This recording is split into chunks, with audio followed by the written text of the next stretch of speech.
All right, this is an audio review for Chapter 3, Portraying Difference, Race, Class, Gender, and Sexuality in the Media.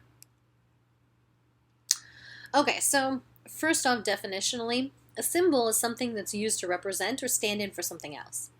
So it can be a physical object like an engagement ring, a gesture like a thumbs up, or a characteristic like a rainbow flag, or a word like CAT equals household pet, right? So symbols are powerful social constructions as they're created and modified when we use them in social interactions. So green means go. That's a social construction, right? But it's necessary that people understand that for our health and our safety while we're driving. So symbols are not natural, they're arbitrary, like the American flag, which can be shoes, it can be undies, or any sort of product you can print it on, right? That you can print on. But most people think of the symbolic meaning of the flag, right, as America as a country. So symbols can evoke feelings of solidarity and unity, but they can also alienate and separate us like the Confederate battle flag. So according to the Southern Poverty Law Center, they track hate groups, and they say that over 500 hate groups use the Confederate battle flag as their symbol. So language is the most important kind of symbol. Words form the basis of nearly all of our experiences. So language comes from the culture, and so do the words' meanings. So this is where we get slurs, right? The most obvious way that words create and enforce social inequalities. When you have these verbal slurs that are used to kind of maintain hierarchies. So even if we don't use them, we learn them from a young age. We also learn the strong feelings that motivate their usage and determine people's responses to them. So slurs become pejorative when they're applied to people not in that group. For example, coaches will call their male players girls in order to degrade them. Same for homophobic terms, right? As a result, to try to police masculinity, there's often, ways that these things are used as pejoratives, right? So saying someone is a girl is not necessarily offensive, but if you're trying to say, you play like a bunch of girls, then it is a pejorative because you're using it as a way to try to slur the person that you're referring to. And when it comes to homophobic name calling, this is one of the most common forms of bullying and coercion that happens in schools. So gay is also used as a pejorative to say that something is stupid. So I put this video clip in here. It's one of those PSAs about using the word gay as a pejorative. And I love it personally because Wanda Sykes is in it and she's magic. But for this particular lecture, because when I actually edit in the videos and post them as one unified thing, I often get copyright infringements against me or claims of copyright infringement. So what I ask is, as we go through this lecture, that you pause what I'm talking about and actually stop and watch the video, right? So that you're kind of kept up to speed with what I'm talking about, but that you're still getting the content from the videos themselves, right? So just go ahead and take a second now to pause me and watch this 30-second clip of Wanda Sykes making fun of some teenagers. Okay, so some connotations of slurs change over time. So an example they use in the reading is the evolution of the word bitch, which is just, to me, fascinating, right? So originally, it was just a name for female dogs, right? That's kind of the origin. So it eventually became, it changed in its meaning.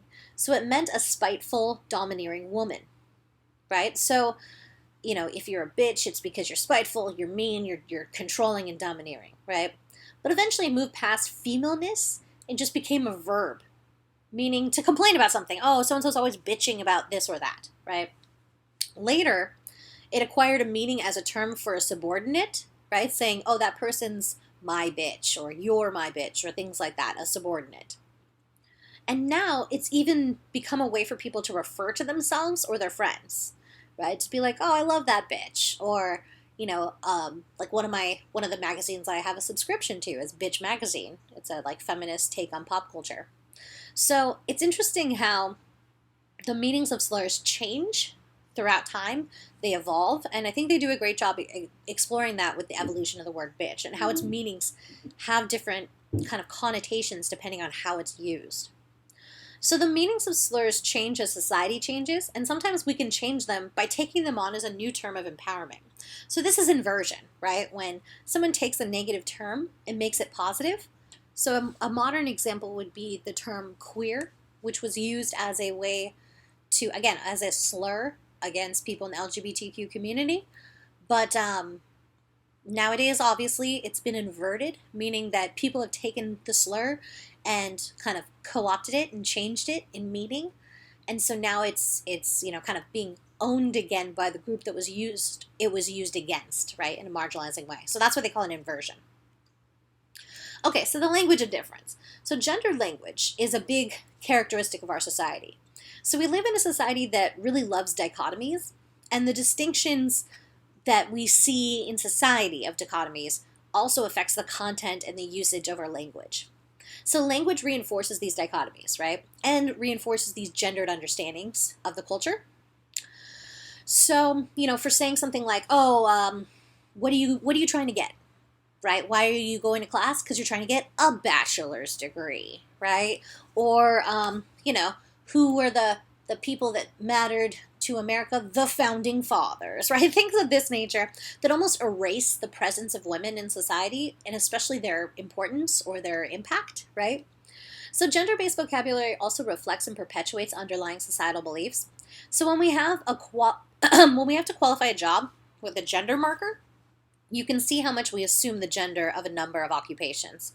And this, of course, makes it difficult for people who want to go into those jobs because they know that they're violating gendered expectations, right? So when we say like, oh, he's a male nurse, right? Then we know that basically a society is saying that nurses are female, and therefore men that want to go into the nursing profession may face gendered stigma. In the same way, when we say things like female pilot, female engineer, we are basically preferencing the gender of what's appropriate for that particular job title, and then saying that, women are an outlier. They don't fit within those careers, right? So a movement towards gender equality has always included language. For example, changing those gendered occupational terms, right, which we've kind of discussed before. So instead of saying policeman, saying police officer. Instead of fireman, firefighter. Instead of mailman, postal worker. Things like that try to have more, not just gender ambiguity, but just not have such strict, specific connection to masculinity as the only person suited for that job, right? Because think about it. If the language reflects it that way, then that's going to kind of be something we internalize and affects our value systems. So this is not just a gendered issue. Obviously, when it comes to language, there are racial characteristics as well, and ways that we understand race that's been complicated throughout our history and has also made its way into the language, right? So we use black and white often to mean good and bad. And this is a very common linguistic thing. So we'll say like a white lie is just a little lie, right? Or the black sheep, that's the embarrassing person in the family, right? So our racial ideology in many ways has subtly incorporated itself into the language. So coded language is the way that race is spoken about without actually saying the name of a racial group explicitly. So for instance, nowadays you have a lot of high-profile conservatives talking about globalists, which is really just coded language for Jews, right? As, white supremacists believe that Jewish people are a racial group and not an ethnicity, which is weird. And also they believe that there's some sort of Jewish conspiracy to control the world or something, right? So when you hear, the president saying things like globalists, it's really just a nod to white supremacists, right? Or again, we have a lot of these we hear, especially when it comes to racial categories, like welfare queen was an example that was used by Reagan, right, to decry those who he said were cheating welfare, which was not subtly, right? It was very not subtle, but it was referring to African-American women, right? The welfare queen. But we hear this nowadays, especially with police uprisings, when there's all these shootings of unarmed people of color that are happening by police all the time. So you hear, when people are at those uprisings and protesting, you hear, oh, those thugs, those hoodlums, things of that nature. That's coded language, right? They're not saying racial slurs. They're not saying, oh, the N-word or something like that, but it's still supposed to kind of be a dog whistle to mean to somebody, and how dog whistles work, right, is that you blow this whistle, but you can't hear it unless you're a dog, right? So the kind of dog whistle of the political way that we talk about this coded language is really just that when someone says something like states' rights, people understand what that really means in a coded language way to say, making sure you don't support the rights of people of color, things like that. So sexual language is another issue, right? Labeling is very important in sexual identity. So having the correct terms to express one's experience is related to the expressions of sexuality. This is very important, right? So again, the kind of difference between saying that you're bisexual or you're pansexual, right? Where bisexuality exists in this notion of sexuality as a duality, right? Where you're, you might say, oh, I'm attracted to members of the same sex, members of the opposite sex, right? But pansexual is basically saying that you are open to having relationships with anyone, right? Regardless of the social characteristics, meaning not just men or women, but also trans men and trans women, and also those who consider themselves gender non-conforming or non-binary, right? So as the culture changes and our understandings of gender and sexuality change, so does the language to try to give people ways to explain their identities.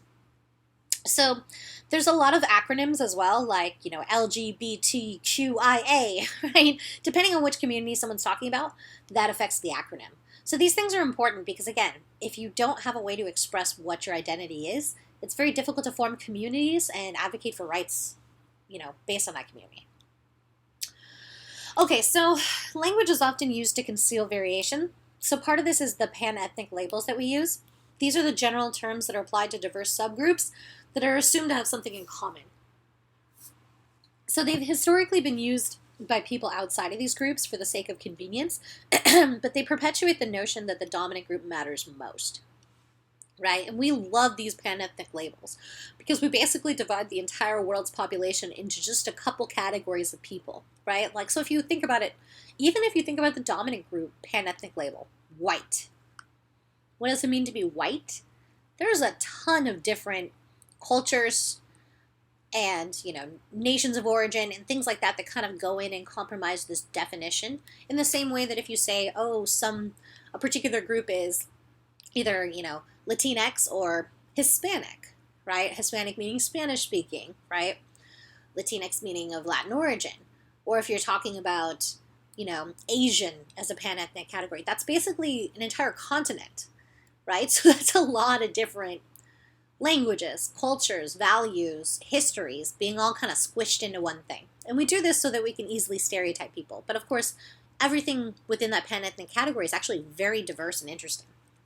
So, difference of language is important to us, right? So Deborah Tannen talks about how different linguistic styles exist between men and women. And this reflects different conversational styles because of our social interactions. So for example, she also has a great book about, it's called You Just Don't Understand, about mothers and daughters in conversation. Totally recommend it if you have a mom like me. But otherwise, Tannen talks about men and women and how they can often misinterpret each other in a heterosexual context because of the way that language structures our interactions differently. So for example, men gain status in a lot of ways in our patriarchal culture by asserting themselves over someone else, right? Versus women gain status from kind of this almost like in-group harmony or having consensus among people. So this means that women want their feelings validated in a way that men don't necessarily understand, because to validate feelings within a masculine space is to kind of assert weakness, right? So it's interesting. It just is how, when we're kids and we're little and we're not thinking about how language is affecting us, we're being socialized with peers that are often the same sex as us, right? So we get, socialized into these either masculine or very feminine spaces, and this affects the way we talk. And then you grow up, if you're in a heterosexual relationship, you then might have some of these conflicts. So for example, let's say you're having a conversation and, this is the way that women would describe it versus the way that men would understand it. So for example, let's say you're saying, okay, I had this experience. You're the female in this situation. You're saying, I have this experience, and you're trying to relate that experience to that other person, right? So if a woman was talking to another woman and she said, you know, oh my God, I had this terrible day. You'll never believe it. It was crazy. It was like this, right? For a woman would typically respond to that because of the way they're socialized. And again, this is not every woman. There's obviously different contexts, the way you're raised, the environment, et cetera, et cetera. But in general, she found in her research that women would say things like, oh, I totally understand, right? Meaning validate what the other woman was saying, and then say something to connect them, like, oh, I had a similar thing last week. This thing happened to me at work, and it was, similar to what you experienced. And so the kind of consensus-based approval that comes from that, right, is kind of this closeness that's mitigated around, that kind of agreement, right? Versus for men, the way that men would approach that same conversation typically, and again, this all obviously varies, it's not every guy, but it's just the way that we're socialized, is that a lot of men would say, that same woman says, oh, I had this day, you wouldn't believe it, oh my God, blah, blah, blah. The guy would say, oh, that's nothing. Listen to what I had to deal with today. Right? So a woman would take that as an offense. Because what? It's nothing? A, you're not validating what she's saying. And B, you're not trying to connect your experience to her experience. Right? But in men's culture, where there's a lot of kind of king of the hill power dynamics, where you have to kind of knock someone out to talk about your issues, then men are socialized to talk in a structure where it's hierarchical, right? My experience was better or more demanding or more challenging than yours, right? Which is, again, not intended to be offensive. But this is how a lot of those stupid petty fights can happen in heterosexual couples, when there's just you're speaking two different languages. And one person feels really offended, oh, how dare you say that? While the other person's like, what did I say? Right? So Deborah Tannen really looks at how our conversational styles come from our social interactions. And so, of course, if those are very gender segregated, we're going to have more and more of those conflicts. There's also this kind of super triggering, right, no matter what your philosophy is, when you hear political correctness, right? Being culturally insensitive is not some sort of social right that needs to be protected. It's a bizarre thing in our culture, right? So you have more and more of these battlegrounds happening as more marginal groups gain a foothold to express their rights and be considered equal and not to be denigrated in the culture. So modern versions of this would be using someone's preferred pronoun, right? Or what bathroom people use, right? So, though that did matter in the Jim Crow South, right? There's some historical references there. But another example is using racial slurs and racist mascots in professional sports. So here I attach this video. It takes you back to the good old days of Jon Stewart. It was a while back, but I think the video does a great job illustrating the disconnect between the fans and the understanding that redskin is a racial slur, right? That it's literally akin to any other racial epithet that people should not feel comfortable saying, right? So the fact that, again, I wanted to include this video in the audio itself, but because it's literally from the Comedy Central YouTube thing, they will file a copyright claim against me. So what I'd like you to do right this moment is just take a second, open the PowerPoint, and watch this actual video real quick, right, before we move on to the next point, so that you can understand what I'm talking about when it comes to this battle over political correctness. It's almost like a backlash to people saying that they deserve to not be treated unfairly, is people saying, well, and you hear this a lot about the N-word, which I find fascinating. You have all these white people that are like, well, why can't I say it? How come they can say it? Why can't I say it? And to me, I'm always like, why do you want to say it? What the hell is wrong with you? Right? So anyway, just take this moment to watch this clip, and then we'll move on to the next part.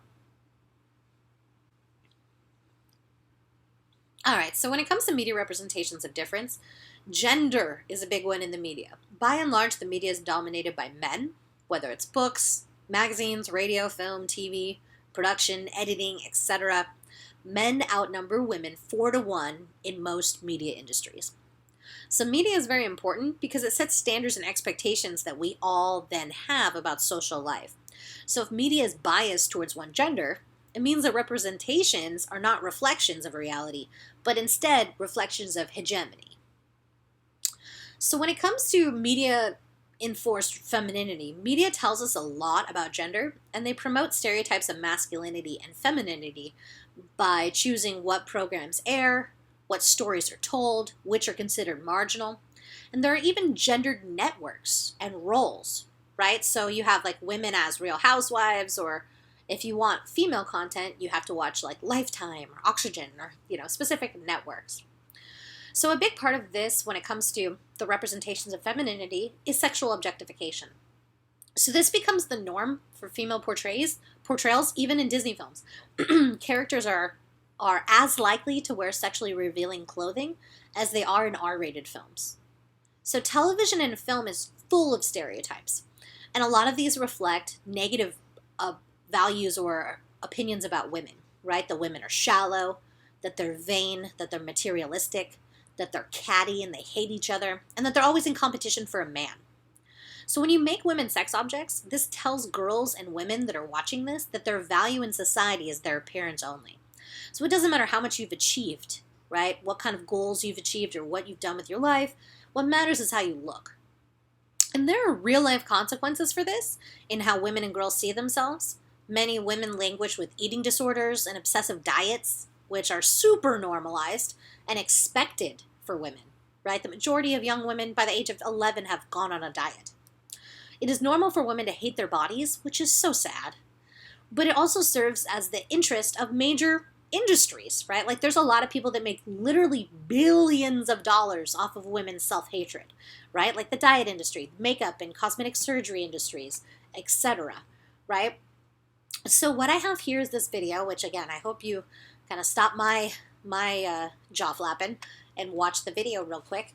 The first one here is Jean Kilbourne, who's a scholar that looks specifically at advertising and the way it portrays women in society, and talks about how women are often kind of carved into pieces and decompartmentalized and really devalued in not just the image but the content of advertising, and how that has, real world consequences. Plus she's also got some jokes in there, which I really love. So anyway, take a moment right now, just pause my jaw flapping and watch this video, which is very impactful about the way that women are represented in the media, especially through advertising. Okay, so in the same way, when it comes to media reinforced masculinity, there are a lot of, stations that are modeled for masculinity, like you have Spike or things like that reflect hegemonic masculinity. But they also create worlds that assume that women are the only ones that care about love, about relationships, and assume that men are the only ones who want to watch fighting or explosions or violence, when often there's an overlap of the two. So part of this we see in the way that male action heroes are personified, right? So the way they kind of are the physical representation of what we think of hegemonic masculinity, right? Strength, aggression, sexual bravado, rugged and unemotional. Though these representations have been expanding over time to include more emotional portrayals of men, in general, these portrayals are very rigid, right? Another stereotype portrayed is that men are dumb or simple, right? So you have a ton of movies and premises based on this idea that men are just kind of stupid. And so this excuses a lot of bad behavior that happens when men do things that are, out of line. It's like, well, they're just too dumb to understand. Right? It's clearly not a positive stereotype, but it is one that does come with some societal consequences, but, as being portrayed in a certain way, but it also does reflect the power hierarchy that exists now, right? That kind of at least lets men get away with murder when it comes to certain things. So, of course, kids are affected by these messages while they're developing their identity, and media plays a strong part of the expected roles for men and women that are very impressionable, right?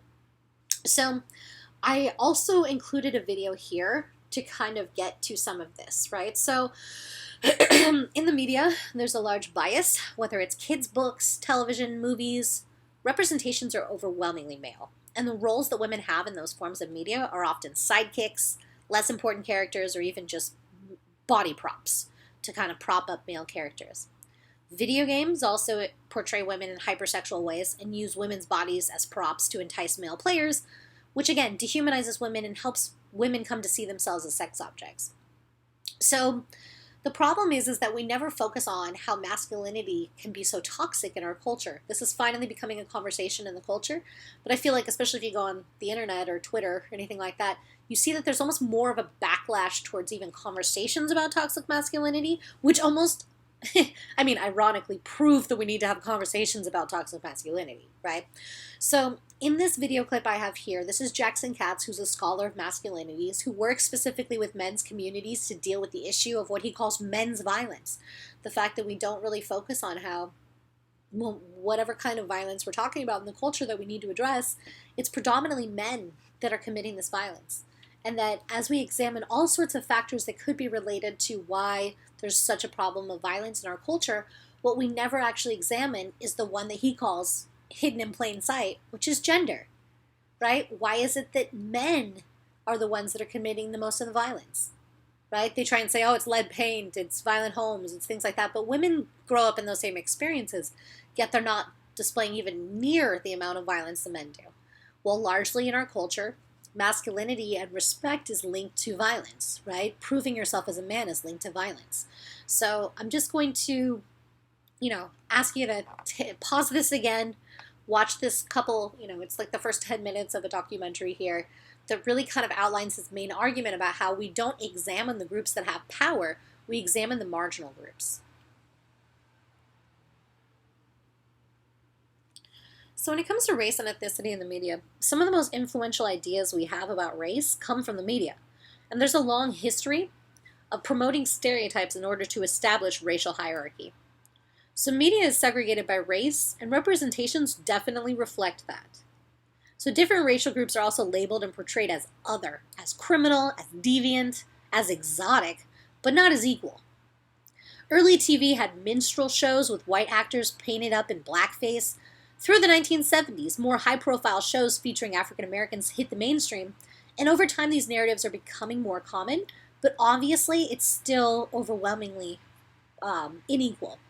So portrayals have expanded but are largely stereotypical. More mainstream primetime shows have ensemble casts that expand our understanding of roles for different ethno-racial groups, but you still see these things like, there was this woman that did research. She works within African American Studies at department at Cal State Fullerton, and she did this research study looking at the OC and other Orange County based shows and found that the majority of the portrayals were people only living within a mile of the beach, which is obviously not reflective of the actual reality of Orange County. And the only people of color that were ever portrayed were actually just portrayed as, service staff, waiters, things of that nature in some sort of domestic capacity. So of course that definitely misinterprets what Orange County is actually like, but that's the portrayal that people get around the world when they hear Orange County, right? So that's just one example. So again, here I have a video clip that talks about, some of the different ways that these portrayals can affect, especially young people as they're developing their own identities. And remember, it's easy to believe the stereotypes when we live in very racially segregated lives.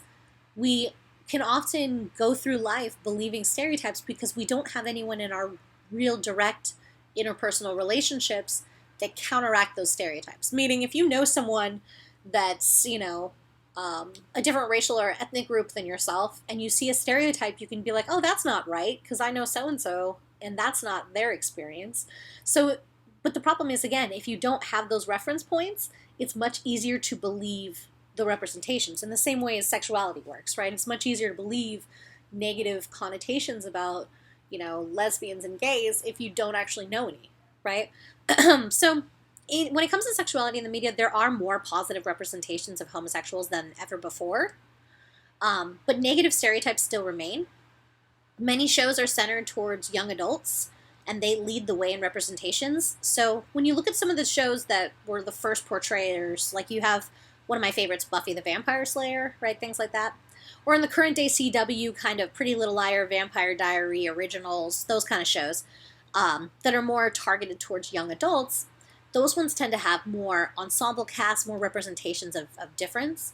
But what's different about these representations, again, is the normalization of same-sex relationships portrayed on television, meaning that in a lot of these young adult shows, the relationships are portrayed as just any other relationship, instead of it being somehow taboo or extra or different. So gay men and lesbians are especially vulnerable to the power of images, perhaps even more than racial minorities and women. And this has to do with, again, not knowing marginalized people. When you can counter the stereotype that you see in the media, it's easy to do that when you know someone that counters that stereotype. But if you don't, it's difficult to have that connection. So I think an example of this would be the new incarnation of Queer Eye, right? If you've been watching on Netflix, which it's so damn good, you should. But anyway, you see a lot of these things. Like I just watched one actually, literally yesterday, that was this guy who's very conservative, and he mentions a few times how he wasn't sure what it was going to be like to have 5 gay men in his house, almost in like a fearful way, right? And then they kind of play with him a little bit, like joke with him about like, oh, they're going to put him in drag or this and that, just to kind of push his boundaries of some of those really flawed stereotypical expectations he's going to have of these men. And by the end of the week, he's like, I really truly consider you friends. And it kind of shows how like people have deeply held stereotypes and beliefs, and a lot of it comes from our families, from religion, from things like that, that tell us that certain people are bad or deviant or frightening. But then when you actually get to know them and you realize like, hey, these particular 5 dudes are really nice. And there's this moment in the episode where Karamo is driving with the guy in the car, and he tells him like, can you just tell all the other straight men, right? Can you just tell them that we're not threatening, that we're not this, that we're just cool, and like, makes that kind of joke. But there is some sort of point to that, that this, as a media institution itself, can really open the eyes of a lot of people that might not have those direct experiences to get to spend a week with these 5 gay men. But because of their own shared values or because of the way that they portray the people in the show, you see how it can be a very transformative effect. And that might actually change their life forever when it comes to the way that they stereotype and understand people, right? So that's just kind of one example of how the representations, if they're good, can be transformative. If they're stereotypical, can really just maintain stereotypes. And when it comes to sexuality in the media, this is one of those things that's so important because early Hollywood did not let people portray homosexuality at all. Then once it did happen in the 60s and 70s, it was all negative, like PSAs to warn parents about, the dangers of gay men trying to, attack their children or things like that.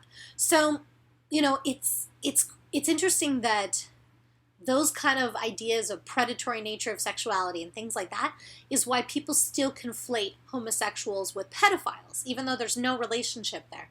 It's just the way that people portray or understand that, largely because, if you went to school and you watched a PSA in class telling you there's a group and they're frightening, that has a pretty impactful message to you, because not only is it just media that you're watching, but it's all that's framed in a certain way, but it's also coming from an educational institution, so you kind of trust it even more, right? So how these portrayals work are very important because they can either open us up to other people's lives and experiences and kind of normalize for us same-sex relationships, or it can just reify our stereotypes.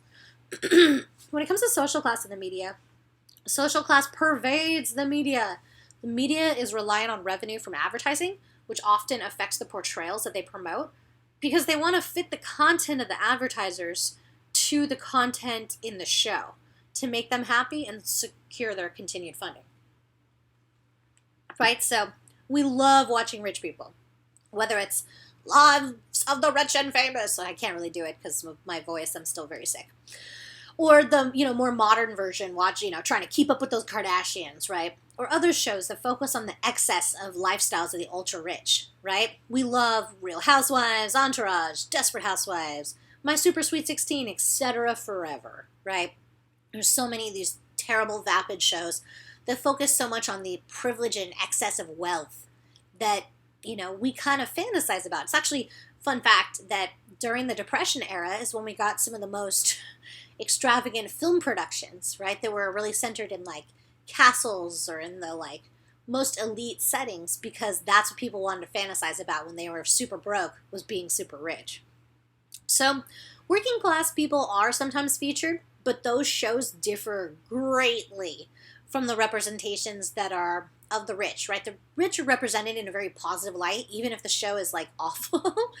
But the poor are often characterized as very flawed people, right? So you think of like one of my favorite shows of all time, The Simpsons, right? How they're portrayed as, working class, right? Married with Children, Good Will Hunting, 8 Mile, right? Things like that. There's a few, and there's a bunch of different ways that this is portrayed, but typically these kind of things portray working class men as dumb and macho. You have shows like Hoarders or Jerry Springer that try to make the poor like a carnival to laugh at. There are more sympathetic shows like Extreme Makeover Home Edition, which I loved that show, or reality shows that focus on working class jobs like, Ice Road Truckers. Like, my dad loved that show for some reason. I was just like, why? None of it appeals to me. But again, these shows often portray stereotypes, but, that aren't just limited to class, but also include race and gender. And one enduring image that the media reveals is really a lot about the attitudes towards both class and race, right? That white trash stereotype. So white trash culture began as the malign lifestyle of poor and working class rural southern whites, but soon became a metaphor for all that is tacky, unsophisticated, ignorant, or excessive. So shows like My Name is Earl, which I loved that show, right? Kind of portray that, the kind of character assassination, I guess, about a whole group of people. So there's still like a lovable representation in some way, but at the same time, people are portrayed as like criminal, as, lazy, all of these kind of things that just perpetuate social class representations and stereotypes in the culture that say poor people are just bad people and that's why they're poor, which is obviously not how poverty works. It's a structural thing. So, you have the blue collar comedy tours that happened years back, or any of that kind of, Jeff Foxworthy, you might be a redneck if kind of thing. So again, usually the media will focus their attentions on the concerns of the wealthy and the privileged, right? So when there's a fire in Malibu, that's like the only thing they talk about on the news, right? Or again, how people, a particular celebrity news or things like this, we focus so much of our time and energy on the interests and concerns of the wealthy that so little news coverage or time when it comes to content of television shows focuses on what are the real struggles and issues that the poor are facing. And again, when those representations do exist, they're important, they're powerful, they can be transformative because they can give people a window into the reality and kind of help them see a more holistic picture of different groups in society instead of just reifying those stereotypes.